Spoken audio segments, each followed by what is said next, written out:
All right, I have a minute. This is Memorial Weekend, and I'm gonna show you a walk around of our finished chicken coop. There's a few things left to do, but I'm gonna show you what we've done.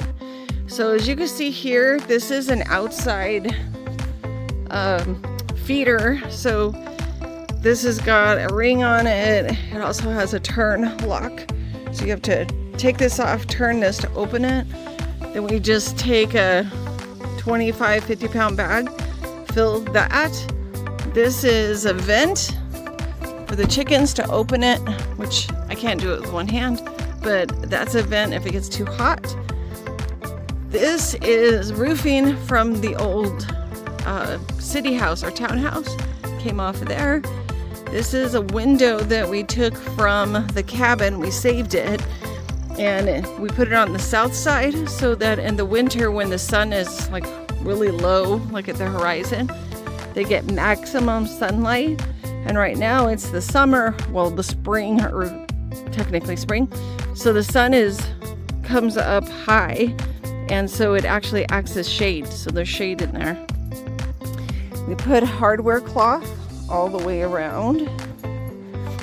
We have a solar powered chicken door. We built this run.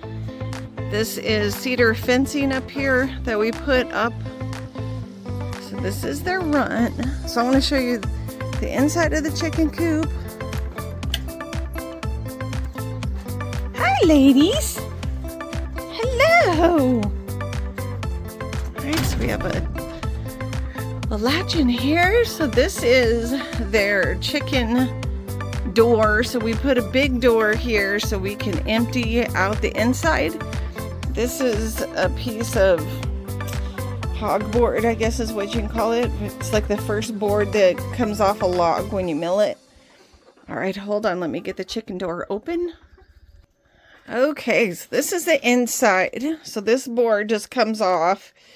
We built it so we can have a deep litter in the winter. So this is like 12 inches from the bottom of the windowsill to the floor, or maybe it's 8 inches. The walls are insulated, and then we put this fiberglass stuff on it so we can power wash the inside of this if we need to. We took foam insulation. All of this actually is just repurposed from the RV skirting. So we just took those panels apart and repurposed it. This is where the egg boxes are, but we have it closed because we don't want them in there too early. They're only 9 weeks old. So if they get in there too early and start hanging out in there, they just poop in it all the time. And we don't want them getting the habit of pooping inside their egg boxes because we want to have clean eggs. All right, so if you look over here, this is how the feeder from the outside comes in, and the chickens just get up there and they eat as they need to, and that board in front of it just keeps them from dragging the hemp into their feeder. And we're using hemp. We've done pine chips before, but the hemp we like better because there's like zero smell. There's no smell in here at all. And then for now we have this 6-gallon waterer, and it's working great. It takes them about 2 weeks to empty it or need water. Okay, let me shut the door. Okay, so let's talk about the inside. So we bought some 4x4 posts, and outside of these treated 4x4 posts, the rest of this is built with the wood we took out from the cabin. So we've repurposed it all. We know that in time we're going to have to replace these bottom boards because they're not treated. The chickens were getting too big to be in the house, or the brooders, so we had to hurry up and make them something. So this is level, but the ground wasn't, so we have some bricks so they can't get out. And so there's hardware cloth all the way around. We took some sticks and we built them perches, and those are secured. This is the back side of the cedar fence. This is more of the roofing from the townhouse. And then Harper made them a swing. Hello. Hi, ladies. Are you looking for mealyworms? Yes, you're looking for something, aren't you? We don't know if we have a rooster yet. So we'll find out. These were sexed chicks. So we're not supposed to have a rooster. But there is 2 in here, what I suspect could be one. So we will find out. All right, let me show you the outside of a chicken coop and how we predator-proofed it. Oh, yeah. Yeah, I'll show you how we predator-proofed it. Okay, so here, all the vents are open, so they have lots of ventilation, and it has hardware cloth all the way down. All around the base, the hardware cloth comes down and out about this far so that nothing can dig in. And this is like super heavy duty hardware cloth. And so this goes all the way around. And this is our little garden that we've started. So you can see it right here. And that goes down and around. This is Harper's pumpkin. We'll see if that does anything. All right, here you can see the hardware cloth, how it comes out and wraps around. All right, hold on. Okay, so this is the back side of the chicken run. Here's the egg boxes. This is their old brooder. But here's the egg boxes. You can just lift this. Same kind of locking system. You have to twist, take this off, twist this sideways to get it open, and then lift the box. So we can get the eggs out. This is our water. Extra water. And then we were blessed with this trough tank. Look how big this thing is. A friend of ours had this trough tank in his house as a little boy, like 3 years old. And this is what they use. So our plans are, we are going to put rain gutters all along this side and drain it right into the trough tank. And then we'll have extra water we can use for watering trees, because we are also given cherry trees. So one of them is in shock. We don't know if that one that you're looking at right there is going to survive. This one is doing really well. That one died. This one we're having to give like root stuff and hoping that it's gonna come out of it. It looks like it might be coming out because the green leaves are starting to open back up, and so maybe we'll just lose some of the leaves. And then the excess water runoff is decreasing. This is all gonna get mowed.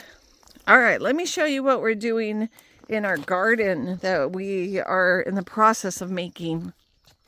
So currently we have this water tank, and we just go and get water. We fill all of our extra blue barrels, and then I fill the RV, and then this is what's left for the garden. So we're going to see how long this lasts. Okay, so Harper and Dwayne and I made this hoop house. This is a small hoop house, but as you saw last week, we made the wicking beds. The beds are full and they are doing amazing. They're working so well. So we haven't needed to water. You can't hardly tell because the plants are teeny tiny.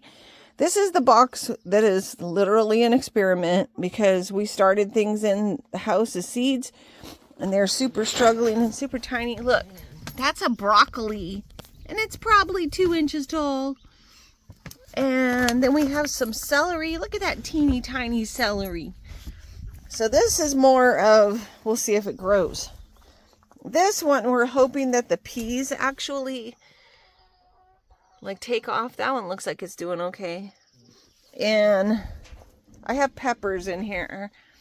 But again, there's the pepper right there. I can barely tell. We'll see if anything happens. And then I got to plant those. Those are squash. That's the pumpkin. It looks like it's still in shock. These are root bound and need to be planted. We got some lavender I need to plant. These are black-eyed Susans I planted by seed. This is going to be onions and carrots. The onions are in there. This is the raspberry. It was big. And then the deer got to it and I just about killed it. So it's just about coming back. And then we just planted potatoes. So this is how we like to do potatoes. We've done it before in the past. You take a tire, you put some dirt in it, you put your potatoes in it, and then you bury them. Then when the potatoes come through the dirt with the green leaves, you bury them with dirt again and until you fill the tire. And then you put a second tire on. And then every time the leaves come up, you add dirt. And then about 2 tires high, we've done 3 tires high. After, like, you're done, it's as high as you want to go. Then you let the plant do its thing. And then in the fall, when the plant dies back, you take the tires off and you'll have hundreds of potatoes. So we've had a ton of potatoes doing it this way. Okay, so our plans from this point are to get the lavenders planted. This is peppermint. That's black-eyed Susans. Oh yeah, we got blueberries. I got to plant the blueberries. So we're going to plant them inside this garden to keep them away from the deer. This fence is just temporary. Our long-term plan is to get game fencing, so it's 7 feet tall. The bags are just for deterrent, for movement. And then we need to build an extension off of this, and we're going to run a wire just so we can try to keep the deer out. And then Harper and I are going to build some scarecrows. We have another garden box we need to build right here. Oh yeah, this was a fun project. The bathtub. This bathtub we took out of the cabin. And so I've turned it into a wicking bed and I planted tomatoes in it. So we'll see how this works. And so I just did that today, but I suspect it's going to be like these wicking beds over here. Like, wicking beds are totally the way to go when you don't have a well, which is on our bucket list for next year. All right, the next thing we have to do is we've got to get this chicken wire all the way around the fence. And then we have to do the same skirting so we can dig it down so we can keep the bunnies out of here. And then that's it. That's all we're going to do. And I have other things planted in my greenhouse. Oh my gosh, let me show you the greenhouse. All right, so this is a Costco Yardistry greenhouse. We noticed right away, and other reviews of this greenhouse said the same thing. It gets super, super hot in there, like too hot, like 125 degrees hot, and it's not even summer. So we ordered this solar fan from Amazon. It has its own solar panel up there, and it is working. It keeps the inside of the greenhouse about 85, 90. Do these look familiar? Yeah. I found them under the cabin floor. What? These are yours, I think. You lost them last year. Oh. That's why they're all dirty. They're not mine. Okay. All right, so here's the greenhouse update. So there's this door or window that opens, and then that window automatically opens, but it still gets way too hot in here. So we put that solar fan, and then once the sun comes up, we keep it, it's about 85, 95 in here, which is fine. And so we put extra shelves up. It comes with these 2 shelves. It said it came with a third, but it didn't. And so we put these shelves and these shelves. And so right now it's a combination greenhouse catch-all. And so that's it. That's our greenhouse tour. All right, now it's Memorial Weekend. So now the plan is to get ready to start building the cabin. Okay, we took the cover off of the floor and it was a little damp, but it's dried out and it's still level and it doesn't look like it got damaged. So our plan is to start building a template. And look, the elderberries are coming back. So this was the elderberry that was on the front corner of the cabin. And this was the elderberry that was at the bedroom window area. So we saved them for obvious reasons, because they're good for you. And they help mark where the cabin used to sit. So that we're following the rules. We're building like for like. Okay, I'm gonna let you go. We got work to do.